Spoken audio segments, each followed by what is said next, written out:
Welcome back students again in the next podcast of commerce club digital. और हम लोग आ चुके हैं अपने नए पॉडकास्ट के साथ जहां पे हम आपकी लाइफ में वैल्यूज़ ऐड करते हैं। और आज हमारे साथ आयुष्मान श्रीवास्तव हैं जो बेसिकली अचीवमेंट ज़्यादा हैं। अगर हम लोग बात करें जितने भी आज अचीवमेंट्स के बारे में बात करें वो क्लास 12 से भी रिलेटेड हो सकती है, आफ्टर क्लास 12 से भी रिलेटेड हो सकती है। एसएससी अगर कंपैटिटिव के बारे में तुम स्टडी करना चाह रहे हो, मतलब तुम अगर एसएससी को बीटअप करना चाह रहे हो या फिर कोई भी कंपैटिटिव एग्जाम को बीटअप करना चाह रहे हो इन अर्ली एजेस, तो वहाँ के लिए भी ये वीडियो तुम्हारे लिए बहुत ज़्यादा वैल्यूएबल हो सकती है। ये सारी की सारी चीज़ें डिस्कस करेंगे। मेरे क्वेश्चंस बहुत ज़्यादा रिलेटेबल होने वाले हैं, ध्यान रखना, पूरी वीडियो देखनी बहुत ज़्यादा ज़रूरी है। मिलता हूँ तुमसे डायरेक्टली वीडियो में। Stay tuned with the full video. शुरू करते हैं।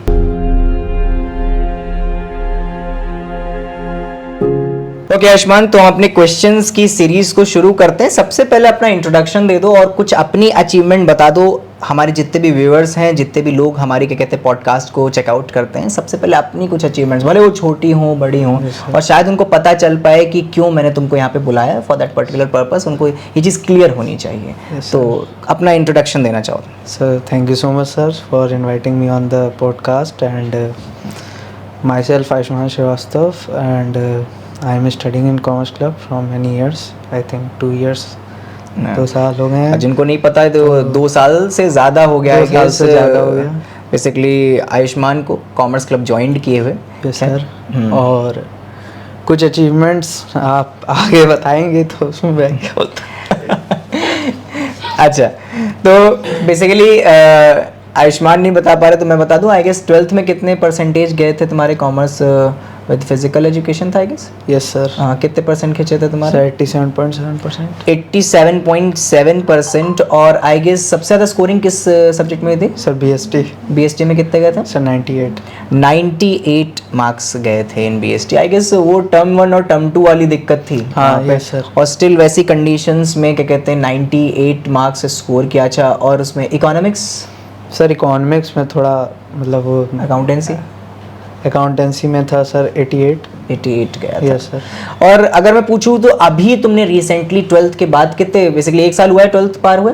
अभी 1 साल भी नहीं हुआ। अभी 1 साल भी नहीं हुआ है। तो अभी रिसेंटली तुमने कितने पेपर दे चुके हो 10+2 वाले? सर 10+2 वाले मैंने भरे तो 2-3 थे। तो उसमें क्या हुआ, एक में रिजेक्ट हो गया था और एक का एडमिट कार्ड शायद आ नहीं पाया था। तो मतलब एक ही पेपर अभी तक दिया है? एक ही पेपर। और एक पेपर का बेसिकली कितने मार्क्स कंटेन कर रहा था वो? सर एक टोटल 270। 270? Yes sir. और न्यू कट ऑफ कितना है, मतलब जो क्लियर ऑफ करना है? सर कट ऑफ तो जनरल का मैंने चेक किया था तो वो जो अपडेट हुआ तो उसमें 80 है। 80 और 81। yes. और तुम्हारा स्कोरिंग कितना गया उसमें? 125। That means cut off clear है। हाँ सर। जो पहले ही क्या कहते हैं जो पेपर में तुमने कट ऑफ को क्लियर किया है। अब ये तो आगे जब वो आएगा, आपका स्कोर कार्ड आएगा, तो चीज़ें पता चलेंगी और अच्छी तरीके से कि कितना क्या किया है जी।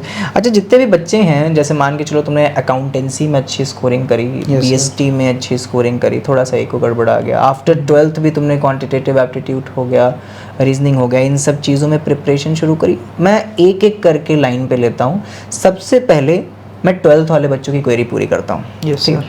किसी बच्चे को अगर he wants to score good in business studies, yes sir. ये समय हो चुका है, 1 साल बीत चुका है तुम्हारे कॉमर्स छोड़े हुए, लेकिन स्टिल अगर थोड़ी बहुत एडवाइस दे पाओ तो। अगर कोई बच्चे को अच्छा स्कोर करना है इन बिजनेस स्टडीज, तो तुम्हारी तरफ से उनके लिए क्या टिप होनी चाहिए? सर अगर बीएसटी का देखें तो मेन पोर्शन जो रहता है बीएसटी में वो थ्योरेटिकल रहता है और उसके बाद केस स्टडीज़ रहती हैं। तो अगर चैप्टर वाइज चैप्टर अगर आप अपनी थ्योरी को अच्छे से अंडरस्टैंड करके उसमें एक अच्छा अगर आप कॉन्सेप्ट बिल्ड कर लेते हैं तो उससे क्या होता है, आप अपनी केस स्टडीज़ को सॉल्व करने में ईजी हो जाती है। आपकी केस स्टडीज सॉल्व करना ईजी हो जाता है। तो बेसिकली केस स्टडीज़, क्या अगर अच्छी स्कोरिंग करनी तो सिर्फ केस स्टडीज़ ही पढ़ना ज़रूरी है? केस स्टडीज़ तो नहीं पढ़ना ज़रूरी है। केस स्टडीज़ के अंदर जो कॉन्सेप्ट है, मेन कॉन्सेप्ट, उसको पढ़ना ज़रूरी है, उसको स्ट्रॉन्ग करना ज़रूरी है। ओके, केस स्टडीज़ के अंदर जो कंसेप्ट है उसको स्ट्रॉन्ग करना बहुत ज़रूरी है। सीधी बात करूं, अच्छा कुछ लोग क्या कहते हैं यूट्यूब से पूरा का पूरा स्ट्रक्चर कंप्लीट करते हैं, वो समझते हैं यूट्यूब से काम करेंगे काम हो जाएगा। यूट्यूब से काम करेंगे तो वो तो एक लास्ट मोमेंट वाली बात हो गई कि हाँ आपको कैसे ना कैसे करके आपको निकालना है, करना है।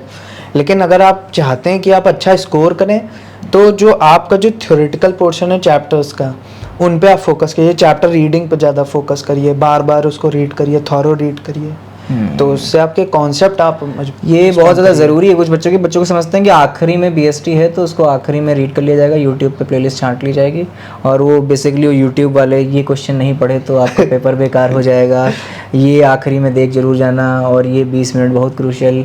क्या इन सब पे जाना चाहिए बच्चों को, या फिर मतलब सर तुम गए थे इस पे? नहीं सर, मैंने तो मतलब स्टार्टिंग से हाँ, आपने जैसा कहा कि लोग बीएसटी को बहुत ही माइनर सब्जेक्ट बना देते हैं उसको, लेकिन उसको उतना ही मेजर है जितना अकाउंटेंसी और इकोनॉमिक्स, वो उतनी वेटेज कैरी करता है आपके रिजल्ट में।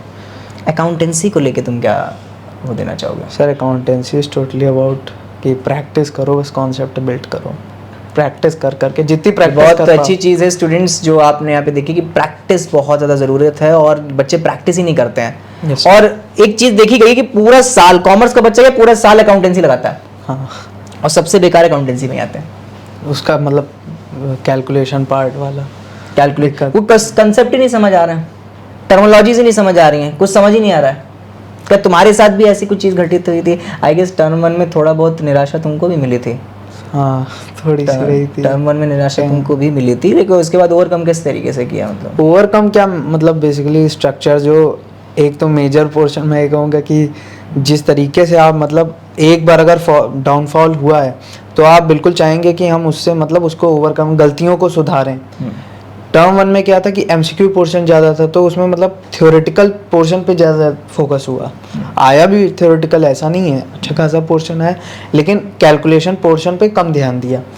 लेकिन टर्म 2 जानते थे कि मतलब कैलकुलेशन ज़्यादा होंगी, तो हर कॉन्सेप्ट की थ्योरी को कम देखते हुए कैलकुलेशन पोर्शन को ज़्यादा स्ट्रॉन्ग किया कि सम्स पे ज़्यादा मतलब वो न्यूमेरिकल ज़्यादा सॉल्व किए, और मतलब अपना इन ऑल कहें तो कैलकुलेशन पोर्शन स्ट्रॉन्ग किया, तो वो आसान था, और वही ज़रूरी है अकाउंटेंसी में करना। अच्छा, नेक्स्ट मेरा क्वेश्चन ये है कि अगर आफ्टर 12th, बेसिकली 11th वाले बच्चे भी आजकल हमसे पूछ रहे हैं कि आफ्टर 12th क्या किया जाए, आफ्टर 12th क्या किया जाए। भाई तुम तो आफ्टर 12th हो लिए, 1 साल कंप्लीट भी कर लिया, हाँ। और पेपर भी दे लिया, अच्छे मार्क्स भी आ गए। Yes sir. तुम उनको क्या करना भाई आफ्टर 12th, 11 12 दोनों को, कॉमर्स स्ट्रीम से है अगर बच्चा, ह्यूमैनिटीज से है अगर बच्चा, मैं साइंस साइड और बायो साइड की बात नहीं कर रहा, उनका आईटी और जेई सब फिक्स है, ठीक है, उनका नीट सब फिक्स है। मैं कॉमर्स और ह्यूमैनिटीज़ के बारे में, ह्यूमैनिटीज़ का भी कुछ फिक्स रहता है, यूपीएससी में जाना, सिविल्स में जाना, ठीक है। मैं कॉमर्स पे अगर ज़्यादा बाधित करूँ तो आफ्टर 12th क्या पोजीशंस हैं, क्या हो सकता है? देखिए, कॉमर्स स्ट्रीम में क्लास 12th के बाद सबसे मेजर पोर्शन जो ये है, आप अपना पहले आफ्टर 12th तुरंत डिसाइड कर लीजिए कि आपको किस फील्ड में जाना है, क्योंकि 12th के बाद काफ़ी सारी फील्ड। तो बच्चों को तो फील्ड भी नहीं पता, उनको तो फील्ड भी नहीं पता है भाई मैं किधर जाऊँ। नहीं, कोई ऑप्शन दे सकते हो कि कौन सी फील्ड में जाना चाहिए? नहीं तो फील्ड्स क्या, देखिए सबसे मेजर पोर्शन जो कॉमर्स का बच्चा होता है, सबसे बड़ी फील्ड जाता है वो सीए, चार्टर्ड अकाउंटेंट वाली फील्ड में जाता है। उसके बाद जो फील्ड आती है, उसके बाद या तो वो एमबीए करना चाहता है, प्लेसमेंट के थ्रू अपना देखता है, और अगर नहीं है तो सबसे आज की तारीख में जो मेरे अकॉर्डिंग सही लगता है मुझे, वो गवर्नमेंट जॉब का है। गवर्नमेंट जॉब का, यस सर। अच्छा, इसी पे मैं तुम पे काउंटर क्वेश्चन करूँगा। Yes sir. मैं सबसे ज़्यादा 12th में किस में आए थे? Business studies. सर बीएसटी में। बिजनेस में आए थे और जॉब कर रहे हो। बिजनेस में सबसे ज़्यादा नंबर लाके जॉब का क्या कहते हैं प्रिस्क्रिप्शन दे रहे हो तुम, तो मतलब क्या है ये चीज़? सर मेरा तो है, ये तो मतलब दो तरफा बातें हो गई हैं। तो नहीं, बिजनेस में भी इंटरेस्ट है थोड़ा बहुत, लेकिन उतना नहीं है जितना मुझे जॉब में है।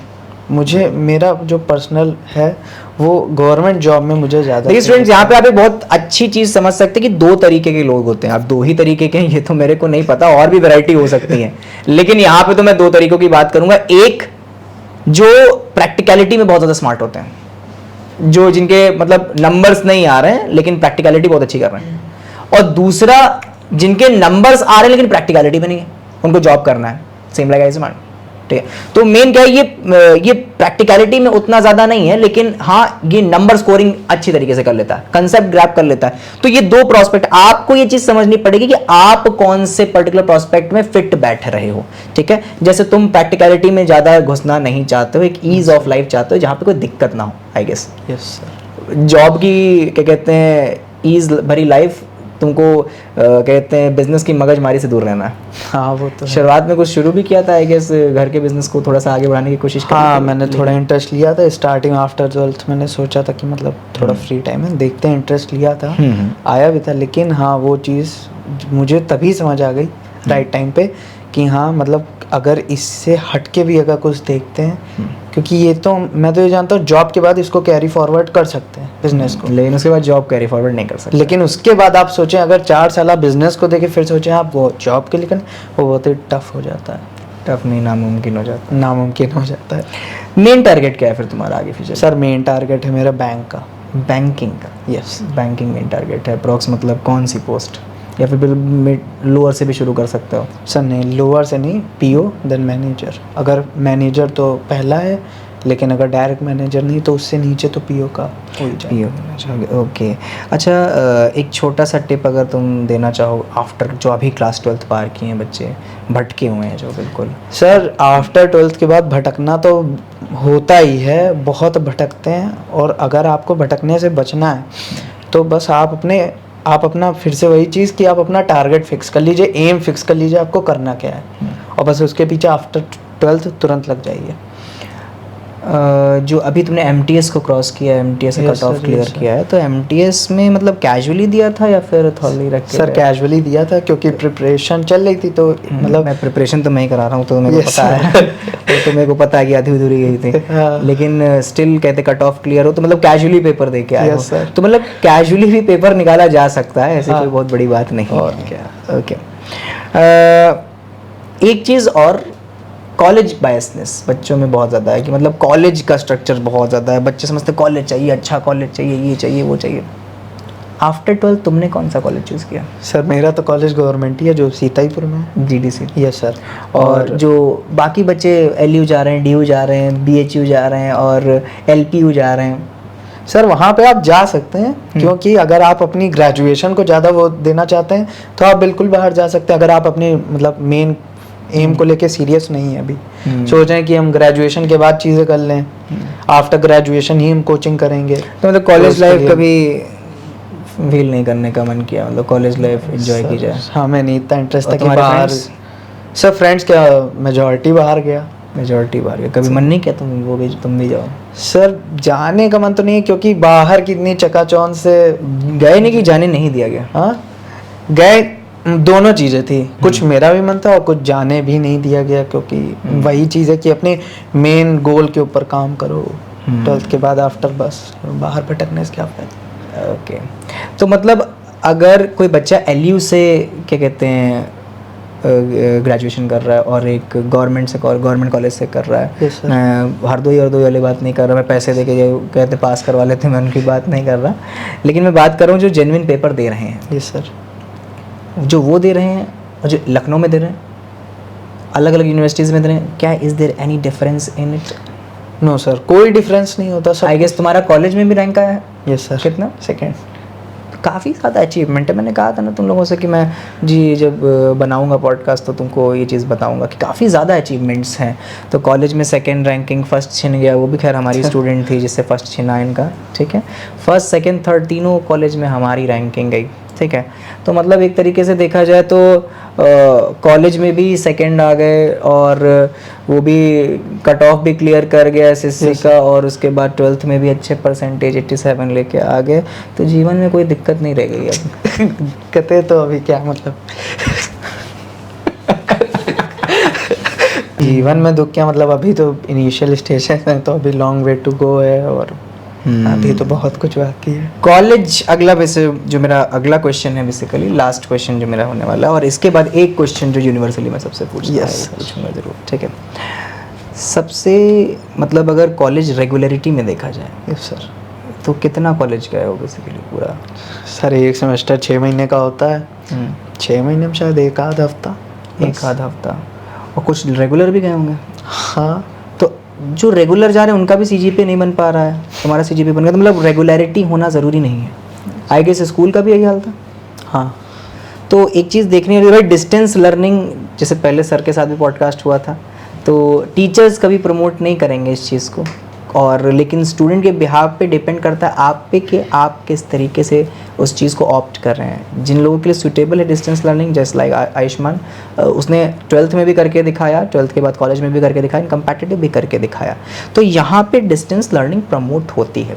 लेकिन अगर आप देख रहे भाई, एक बहुत बड़ी चीज़ है, मैं कभी भी इस चीज़ को नहीं करूँगा, कभी भी इस चीज़ को प्रमोट नहीं करूँगा। आई गेस इसको मैं कट करके एक शॉर्ट भी बनाऊँ इसका। आप स्कूल में एब्सेंट हो रहे हो, आप कॉलेज में एब्सेंट हो रहे हो, आप क्या कर रहे हो? आप अपने जीवन को मूर्ख बना रहे हो। आप वहां पे एब्सेंट होके प्रेजेंट किधर हो, ये बहुत वैल्यूएबल है माय डियर स्टूडेंट। सबसे पहली चीज ये है कि आप कहीं पे एब्सेंट हो रहे हैं, आप स्कूल में एब्सेंट हो रहे हैं और उसके बाद आप बैठ के नेटफ्लिक्स एंड चिल कर रहे हैं, तो यहां पे दिक्कत है। उस एब्सेंट, जहां पे आप एब्सेंट हो वहां पे आप कुछ वैल्यूएबल अटेन कर सकते थे, लेकिन स्टिल आप अटेन नहीं किए। तो ये चीज होना बहुत ज्यादा जरूरी है। और अगर आप प्रेजेंट नहीं हो पा रहे हैं किसी कॉलेज में और किसी स्कूल में, या फिर आप डिस्टेंस लर्निंग ले रहे हैं, तो मेक श्योर अबाउट इट, आप कोई बेटर जगह पे प्रेजेंट हैं। Okay, so last question for me for to end this podcast. एक छोटा सा सजेशन सारे के सारे बच्चों को जो तुम देना चाहो, एक लाइन में योर जर्नी, एक छोटा सा, एक लाइन के अंदर जो तुम एक सजेशन दे पाओ उनको। फोकस ऑन योर गोल, और बस। और ज़्यादा भटकने से कोई फ़ायदा नहीं। भटक के ही समय गुजारना, तो कहीं और समय गुजार लो। भटकने से क्या फ़ायदा, फोकस ऑन योर गोल। अच्छा, एक अगर तुमको दोबारा सब कुछ शुरू करने का मौका मिले, बिल्कुल फर्स्ट क्लास से बिल्कुल शुरू करने का मौका मिल रहा है, कुछ चेंजेस लाना चाहोगे क्या? चेंजेस क्या, अपने आप को मतलब इससे ज़्यादा और अपग्रेड करेंगे। इससे ज़्यादा अपग्रेड करने की कोशिश करोगे? मतलब क्या एक स्ट्रीम में कोई चेंज और पेपर में कोई चेंज? सर स्ट्रीम में चेंज तो मतलब बहुत मुश्किल है, क्योंकि कॉमर्स ही मतलब मुझे तो अच्छी लगती थी पहले से ही। मेरा 9th क्लास से प्लान था कॉमर्स लेने का। तो स्ट्रीम में तो चेंज नहीं लाना चाहेंगे। प्लान्स थोड़े ऊपर नीचे हो सकते हैं शायद। ओके स्टूडेंट्स, तो आई होप तुम्हारे जो क्वेश्चंस हैं अगर वो अराइज होते हैं तो तुम प्लीज़ हमें अपने कमेंट बॉक्स में पिन करके अपने क्वेश्चंस को ऐड ऑन करवाओ, और हम उन्हें आस्क करेंगे विद डिफरेंट स्टूडेंट्स, और क्या कहते हैं जो टीचर्स हमारे साथ मिलते हैं, जो ऑफिसर्स यहाँ पे आके पॉडकास्ट देते हैं, हम उनसे ज़रूर पूछेंगे। अगर आपकी कोई क्वेरी हो तो आप उसे पूछिए, नहीं तो हमारे पे मेल भी कर सकते हैं, आप कमेंट पे बता सकते हैं, और हमारे आप इंस्टाग्राम पे भी जा सकते हैं। अगर आपको हमारा पॉडकास्ट आपकी लाइफ में कोई वैल्यू ऐड करता हुआ दिख रहा है तो हमारे इस चैनल पे ज़रूर सब्सक्राइब करिएगा, और हाँ, बेल आइकन ज़रूर दबा दीजिएगा। मिलता हूँ मैं आपसे नेक्स्ट वीडियो में with a different person, with different stories, and हाँ, with different experiences. Thank you so much Ayushman for coming to the podcast. मिलता हूँ मैं आपसे नेक्स्ट पॉडकास्ट में। Good night.